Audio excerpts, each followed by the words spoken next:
तो देश के बहस में आपका एक बार फिर स्वागत है। हम बात कर रहे हैं भारतीय जनता पार्टी ने जो आरोप लगाया है उस पर। उसने कांग्रेस पर आरोप लगाया है कि उसने एक टूल किट बनाई जिसके जरिए देश और प्रधानमंत्री को बदनाम करने की कोशिश की गई, सरकार की छवि को बिगाड़ने की कोशिश की गई और यह साजिश अंतर्राष्ट्रीय स्तर पर भी थी क्योंकि इंटरनेशनल मीडिया का कांग्रेस ने इस्तेमाल किया, ऐसा बीजेपी ने आरोप लगाया है। हालांकि कांग्रेस का कहना है कि यह टूल किट फर्जी है, झूठी है और इसके बारे में उन्होंने शिकायत तुगलक रोड थाने और दिल्ली पुलिस कमिश्नर को की है। इसी पर बात करने के लिए मेरे साथ कई सारे खास मेहमान जुड़ गए हैं। मेरे साथ वरिष्ठ पत्रकार आशुतोष है, मेरे साथ भारतीय जनता पार्टी की राष्ट्रीय प्रवक्ता शाइना एनसी है, मेरे साथ आलोक शर्मा जी है कांग्रेस के राष्ट्रीय प्रवक्ता, मेरे साथ जनता दल यूनाइटेड के national spokesperson doctor Ajay Alok हैं जो कि बिहार और देश के जाने माने डॉक्टर्स में से एक है, मेरे साथ समाजवादी पार्टी के राष्ट्रीय प्रवक्ता अनुराग भदौरिया जी भी हैं। मैं बहस की शुरुआत करूंगा लेकिन उससे पहले मेरे दर्शक के पास चलूंगा। मेरा फॉर्मेट आप सब जानते हैं, देश की बहस इकलौता बहस का शो है जो अपने दर्शकों को जोड़ता है।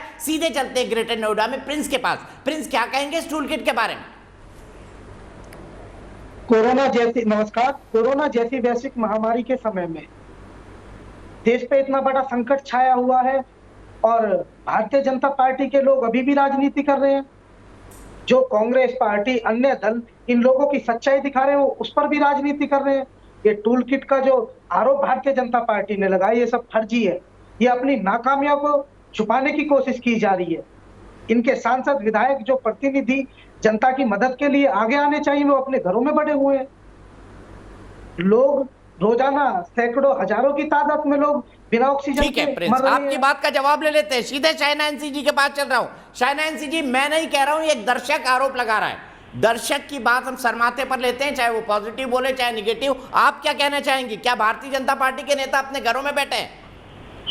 देखिए, मैं 3 चीज कहना चाहती हूँ। प्रधानमंत्री के ऊपर ऐसे टिप्पणी करना, मोदी वायरस, ये शब्दों का इस्तेमाल किसने किया है? इंडियन वेरिएंट, ये तो WHO ने भी नकारा है। यहाँ विपक्ष ने जो षड्यंत्र रचाया है, और मैं सुन रही थी वेंटिलेटर्स को लेके एक ऐसे बताना कि ये कोई कांड है जहाँ PM केयर्स फंड के निमित्त हर एक प्रदेश में वेंटिलेटर्स पहुंचे हैं। ऑक्सीजन की आप बात कर रहे हैं और आप कह रहे हैं कि ऑक्सीजन को एक्सपोर्ट कर रहे हैं। 7,000 मेट्रिक टन ऑक्सीजन है इस देश में। रेलवे, आर्म्ड फोर्सेस, सभी जगह देख रहे हैं कि ट्रांसपोर्टेशन कैसे हो, पूरे देश में कैसे मिले। जब आपके साइंटिस्ट, रिसर्चर्स अंतर्राष्ट्रीय स्तर पे, डॉक्टर फाउसी कहते हैं कि ये एक कोविड सुनामी है, जो भारत में आज तक अपने मेडिकल प्रोटोकॉल विश्व भर में लोग एम्यूलेट कर रहे थे, कॉपी कर रहे थे, वहां ये एक सुनामी आपके सामने है। वहां जहां देश को एकजुट रहना चाहिए वहां कांग्रेस टूल किट एक्सपोज किया गया है। वैक्सीनेशन को लेके क्या अफवाहें फैलाएं, मोदी वैक्सीनेशन है, मत लीजिए, और आपके लोगों ने जो लोगों को गुमराह किया है, क्या इससे आपका राष्ट्रवाद बढ़ा है? मैं पूछना चाहती हूँ कि आज जब देश एकजुट है एक इनविजिबल टेररिस्ट को खत्म करने में, वहां आप एक एक मिनट ये षड्यंत्र और नकारात्मक सोच और नकारात्मक शब्दों का इस्तेमाल करते हैं। जब एक सुनामी होता है, कोई भी प्रधानमंत्री वहां बैठे, मैं चैलेंज करती हूँ कि भारतीय जनता पार्टी ने जो सच्चाई से काम की है मोदी जी के नेतृत्व में, वो कोई और नहीं कर सके। और सिर्फ ये आरोप पे आरोप लगाना। ठीक है, आपको मैं आशुतोष के पास जाऊंगा लेकिन उससे पहले क्विक कमेंट आलोक शर्मा जी से। आलोक जी, मैं आपसे जानना चाहता हूँ, राहुल गांधी ने आरोप लगाया कि वेंटिलेटर्स खराब हैं। 26,000। शाइना जी, एक मिनट, आलोक जी से जवाब ले ले आपकी बात का, उसके बाद मैं आपके पास फिर आता हूँ। हर एक नागरिक को मिला है। आलोक जी, सकारात्मक की बात। आलोक जी, मेरा सवाल बड़ा सीधा है। राहुल जी अगर ये कहते हैं कि वेंटिलेटर जो PM केयर फंड से वो खराब है, अगर मेरे कोई परिवार वाला वेंटिलेटर पर है तो मैं तो सवाल उठाने लगूंगा ना, भाई खराब वेंटिलेटर पे मेरा मरीज तो नहीं है, तो सभी वेंटिलेटर को खराब कह देना क्या ये उचित है? देखिए, मुझे लगता है कि ये तो पता नहीं है, ना तो दीपक चौरसिया जी को पता है, ना आलोक शर्मा को, कि कौन से वाला ठीक है और कौन सा खराब है। अगर कोई वेंटिलेटर खराब है और उसकी वजह से कोई पेशेंट मर जाता है, तो सर्टिफाई हो जाना चाहिए सोशल मीडिया पे। अगर खराब है, खराब सोच। शांति जी, कोई बात नहीं, शांति रखिए ना आप जरा। अगर 10 में से एक भी खराब है तो आगाह करना जरूरी है भाई। एक पेशेंट की भी मौत अगर पीएम केयर्स फंड के खराब वेंटिलेटर से हो रही है तो आगाह करना बहुत इंपॉर्टेंट है। ये मौत नहीं है, हत्या तो है। चैलेंज और उसके चलते जो 9 बच्चे आने वाले हैं, अगर वो मारे गए उसके बारे में क्या कहेंगे आप?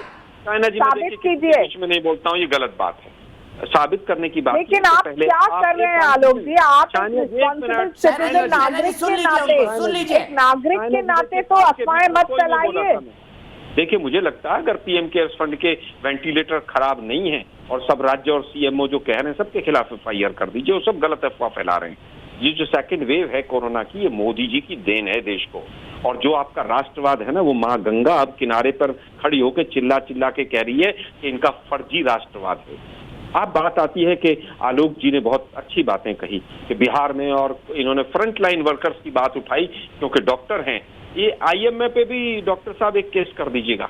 आईएमए ने आज एक रिपोर्ट जारी की है कि बिहार में 228 डॉक्टर। नहीं, आप तो बिल्कुल, आप जो बोले वो सत्य है।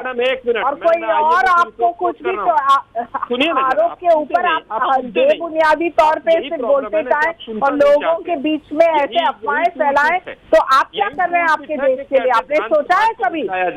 आज वक्त है एकजुट लड़ना कोरोना से, और जो आप सकारात्मक टिप्पणी नहीं कर सकते हैं तो नकारात्मक सोच आपके घर पे रखे। दीपक जी, देखिए, मैं किसी के बीच में नहीं बोलता हूँ। आज आईएमए की रिपोर्ट आई है कि किस राज्य में चाइना जी प्लीज कंक्लूड कर लें दीजिए। आलोक जी कंक्लूड करिए। कोरोना से मरे हैं। आईएमए ने आज बिहार के लिए कहा है 228 डॉक्टर बिहार में मरे हैं, जो हाईएस्ट फिगर है, और सेकंड नंबर पे जो है वो दिल्ली है। मुझे लगता है कि आज एक आईएमए पे भी एफआईआर हो जानी चाहिए। आज एक तो कर ही रहे होंगे डॉक्टर आलोक जी टूल किट पे कि भाई इसका सच आना चाहिए सामने, एक आईएमए पे भी कर दीजिए। ये भी बिहार को बहुत बदनाम कर रहे हैं।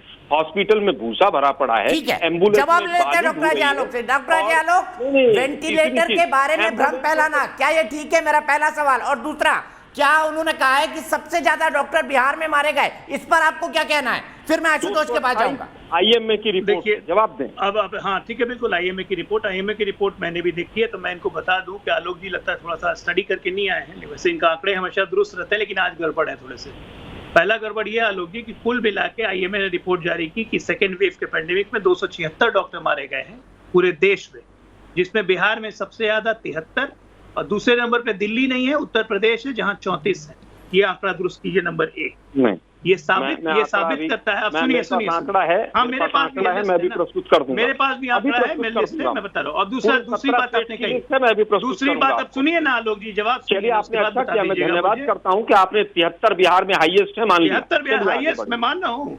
मैं आपके आंकड़े दुरुस्त कर रहा हूँ कि 274 नहीं 73 है बिहार में, 276 पूरे देश में डॉक्टर हैं।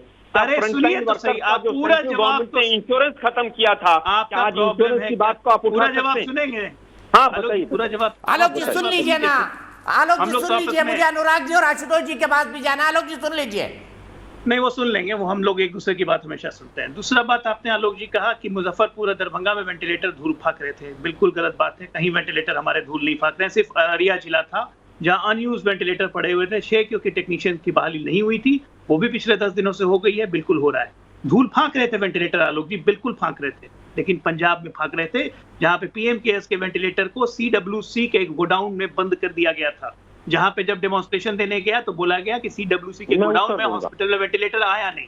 सच्चाई ये है, जो कि बड़े बड़े अक्षरों में लिखा था, जिसपे पंजाब हाई कोर्ट ने संज्ञान भी लिया था, जिसका जवाब अभी तक सरकार को देना है। उसके बारे में भी थोड़ी प्रकाश आप डाल देंगे तो बहुत बेहतर रहेगा। अब तीसरी बात, यहाँ पे मैं फिर कह रहा हूँ कि ये दोषारोपण करके फायदा नहीं है। पंजाब के chief minister officially on record बोले थे कि पंजाब में हम कोवैक्सीन नहीं लगवाएंगे। आज उसी पंजाब में कोवैक्सीन की सबसे ज्यादा मांग हो रही है। आज उसी कोवैक्सीन के लिए वो कह रहे हैं कि हम ग्लोबल टेंडर भी कर देंगे। आज उसी कोवैक्सीन के लिए 35 लाख का ऑर्डर भी पंजाब सीएम ने दिया। ये किस तरह की बातें हैं? आप क्या मानते हैं इस बात को कि किसी भी प्रदेश के मुख्यमंत्री को इस तरह से नहीं करना चाहिए? इससे देश में भ्रम फैलता है। अगर आलोक जी, मुझे आशुतोष और अनुराग के पास जाना है, लगातार मैं नहीं जा सकता। आशुतोष जी बताइए, वैक्सीन के ऊपर भ्रम फैलाया गया, ये हकीकत है। थर्ड फेज के ट्रायल पर सवाल उठाया गया, ये भी एक हकीकत है। इसे बीजेपी की वैक्सीन कहा गया, ये भी एक हकीकत है। इसको आप कैसे डिफेंड करेंगे? क्या ये भ्रम फैलाना नहीं है? आलोक जी, मैं बिल्कुल आऊंगा आपके पास, बिना आपके पास जाए शो एंड नहीं करूंगा। आशुतोष देखिए दीपक, मैं 2 बातें कहना चाहूंगा। अभी आपके किसी पैनलिस्ट ने ये कहा कि नेताओं के हाथ मजबूत करने चाहिए। लोकतंत्र में नेताओं के हाथ मजबूत नहीं करने चाहिए, नेताओं को जवाबदेह बनाना चाहिए। जिस दिन इस देश के नेता जवाबदेह हो जाएंगे, उनको इस बात का एहसास हो जाएगा कि जनता उनको देख रही है और जनता उनको इतिहास के कूड़ेदान में फेंक देगी, उस दिन वो जनता के लिए समय से पहले काम करना शुरू कर देंगे। दूसरी बात, अभी आपके चैनल पे वेंटिलेटर्स की बात हो रही थी। ये पीएम केयर्स के फंड से जो वेंटिलेटर्स खरीदे गए हैं, अहमदाबाद से लेकर दूसरे सब जगह के वेंटिलेटर्स गड़बड़ है। क्या इसकी जवाबदेही किसी नेता की होनी चाहिए, किसी अफसर की होनी चाहिए या नहीं होनी चाहिए? क्योंकि वेंटिलेटर वो चीज है जिस पर अगर आदमी पहुंच जाता है तो उसकी जान वैसे निकल जाती है। अगर वेंटिलेटर खराब हुआ, इसका मतलब इंसान की जिंदगी से खिलवाड़ कर रहे हैं। तीसरी बात मैं कहना चाहता हूं कि जिन जिन विपक्षी नेताओं ने वैक्सीन को लेकर अफवाह फैलाई है, उनके खिलाफ फौरन एफआईआर करके उनकी गिरफ्तार करना चाहिए। लेकिन सरकार को इस सवाल का भी जवाब देना चाहिए कि आपने 6 करोड़ वैक्सीन क्यों इंपोर्ट की, जब अमेरिका अपने 33 करोड़ की आबादी के लिए 66 करोड़ वैक्सीन को दुनिया से अपने पास बुला के लाता है। भारत के 135 करोड़ की आबादी के लिए आप इस बात पे खुश है कि आपने 18 करोड़ लोगों को आपने वैक्सीनेट कर दिया? कितने परसेंट है? आपके पास कम से कम 270 करोड़ वैक्सीन आज की तारीख में होने चाहिए। इसका जवाब सरकार देगी कि नहीं देगी? आप 18 करोड़ देके आप जनता को गुमराह करने का प्रयास करते हैं। अब आप क्यों नहीं अमेरिका का मॉडल फॉलो करते? अमेरिका के अंदर आज जो स्थिति है, जो पूरी दुनिया से उन्होंने वैक्सीनेट लिया है, आज वहां की स्थिति नहीं है। वहां घमासान नहीं मचा हुआ है। आज स्पेन में नहीं है, इटली में नहीं है, जर्मनी में नहीं है, भारत में है। क्योंकि भारत बिना मास्क के आज जो बाइडेन ने घूमना शुरू कर दिया। दीपक जी, आप केवल ये देखिए। ठीक है, मैं सीधे अनुराग भदौरिया जी के पास चलता हूं। अनुराग भदौरिया जी, एफआईआर हो जानी चाहिए जिन्होंने बीजेपी की वैक्सीन कहा। शायना जी, मैं एक साथ आपका जवाब लूंगा। एक क्विक कमेंट आलोक जी, अनुराग जी, और उसके बाद शायना जी कंक्लूड करेंगे। देखिए, जहां तक वेंटिलेटर की बात है, वेंटिलेटर की हालत यह है कि मैं नाम लेके बोल रहा हूँ, इटावा में वेंटिलेटर जो पीएम केयर फंड से आए थे, डब्बे में बंद पड़े रहे और वेंटिलेटर नहीं बन, क्योंकि उसमें पूछा गया क्यों बंद पड़े हैं अभी, तो बोला कि ऑपरेटर ही नहीं है। सर, मेरी बात का जवाब दीजिए ना। आशुतोष जी ने सुझाव दिया है, जिन लोगों ने भ्रम फैलाया वैक्सीन के खिलाफ, उनके खिलाफ एफआईआर होनी चाहिए। क्या अखिलेश यादव के खिलाफ एफआईआर होनी चाहिए? उन्होंने तो कहा ही नहीं, उन्होंने तो बोला था भारतीय जनता। जवाब दीजिए ना, आपसे बात कर रहे हैं वैक्सीन की, आप बात कर रहे हैं वेंटिलेटर की। दीपक जी, आपके साथ दिक्कत है कि आप सोचते हो कि आप जो सोचते हो वो सही है, वही हमें बुलवाना है। अब मैं जो बोल रहा हूँ वो तो सुन लो ना। हम कह रहे हैं कि हमने साफ बोला था कि हमारी सरकार आएगी तो फ्री में वैक्सीन। सर, आप जो बोलते हो हमेशा बोलते हैं। आप बोलने नहीं दोगे, आप दिक्कत ये है। हमने बोला था क्यों?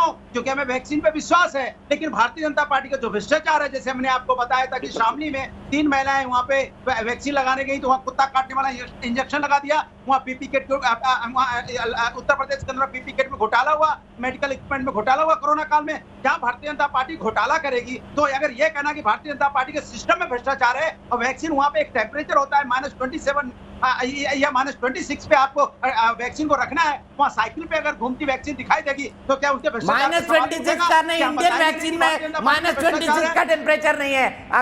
अरे मेरे भाई अनुराग भाई, -26 का टेम्परेचर इंडियन वैक्सीन में नहीं लगता। कोई बात नहीं, आलोक शर्मा जी के पास चलता हूँ। आलोक जी, 30 सेकंड आप कंक्लूड कर सकते हैं। मुझे शाइना जी का जवाब ले रहे हैं, उसके बाद शाइना जी कंक्लूडिंग कमेंट करेंगे। मैं 30 सेकंड ही लूंगा। मोदी जी का, मैं ये कटोरा देख रहे हैं आप, ये नेगेटिविटी फैला रहा हूं मैं मोर आ गया था, एक पड़ोस में मोर को दाना खिला रहा था, उससे पॉजिटिविटी फैलती है कोरोना में ना बहुत। ये देश के प्रधानमंत्री काम कर रहे थे, मोर तोतों को दाना खिला के, और फोटोशूट चल रहा था, और ये विपक्ष दोषी है पूरी तरह से। ये कटोरा मैं साइड में रख रहा हूँ दीपक जी, क्योंकि इतनी पॉजिटिविटी बहुत है इस शो में। 2 लाख से ज्यादा डेथ हो गई है पिछले 4 महीने में, उस पर भी एफआईआर होनी चाहिए। कौन जिम्मेदार है? 60 दिन में। आलोक जी, ये भी तो सोचिए, आप देश के प्रधानमंत्री के लिए बोल रहे हैं। हाँ, मैं बिल्कुल बोल रहा हूँ। ये तो सोच लीजिए, आप देश के प्रधानमंत्री के लिए शब्द बोल रहे हैं। दीपक जी, उन्होंने तो स्वयं कहा था, उनके एएनआई के इंटरव्यू देखिए कि मैं अब तो प्रधान सेवक हूँ और मेरे से सवाल नहीं पूछोगे तो लोकतंत्र कैसे मजबूत होगा। सवाल पूछने पे आज एफआईआर हो रही है। एक अंतिम बात कहना चाहता हूँ मैं। ठीक है, शाइना जी के पास चलता हूँ। शाइना जी, बताइए, आपको ठीक लगी आलोक जी की टिप्पणी? आलोक जी हो या कोई अन्य व्यक्ति, सोच समझ के बोलिए। आज आप क्या शब्दों का इस्तेमाल कर रहे हैं? जहां आप कह रहे हैं कि ये इंडियन स्ट्रेन है, मोदी वायरस है, आपके प्रधानमंत्री जो सबसे मेहनती, सबसे संघर्ष करने वाले, जब पहला फेज था तो विश्व भर में चर्चा हो रही थी कि भारत ने कैसे कोरोना को संभाला, वहां वाहवाकार और वहां दूसरे तरफ आप ऐसे बता रहे हैं जब एक कोविड सुनामी घटती है, जहां अंतरराष्ट्रीय स्तर पे साइंटिस्ट बोलते हैं कि ये जो है this was unprecedented in a span of 2 weeks, और जब कंटेन किया जाता है, जब नंबर्स हम कम कर रहे हैं, जब कंसंट्रेशन है सिर्फ काम के ऊपर, वैक्सीनेशन वैक्सीनेशन ठीक है। वैक्सीनेशन, वहां आप अफवाहें फैलाते हैं। और